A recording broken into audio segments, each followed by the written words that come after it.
From historical figures to royalty to film characters, the figures on display at the exhibition showcase the talent and dedication of its members, a display that impressed the governor. I think it's an incredible example of sort of fine craftspersonship, real lot of attention to detail, both matching up the history in some cases of Gibraltar and more widely of the United Kingdom, and are really to a very high standard.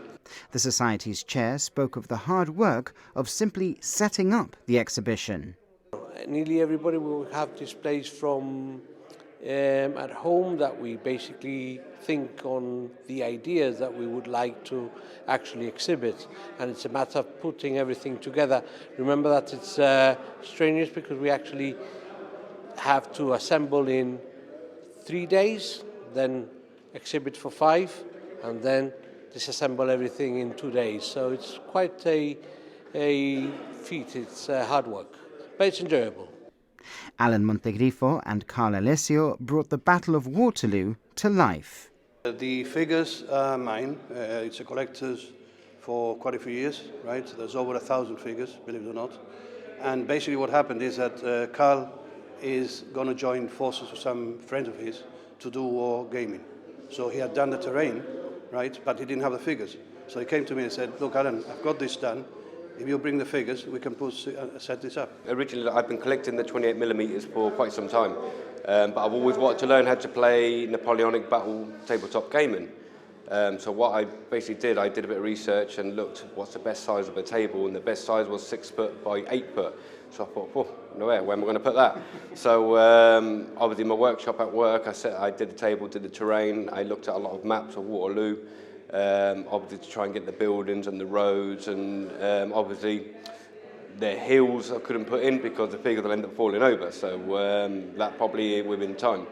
But obviously once I made it all, then I thought it looked really good in the exhibition to bring it in. I got Alan to set up with his figures, tried to keep it as close as, you know, historically correct from Battle of Waterloo. And obviously here it is. Henry Pina's figures cover pop culture and world events. Not many people know that I've been doing this now for the past 20 years, more or less. It's a material very similar to the plasticine. The only thing is that once you do it, you put it into the oven and it hardens. So I've been doing this for about 20 years now.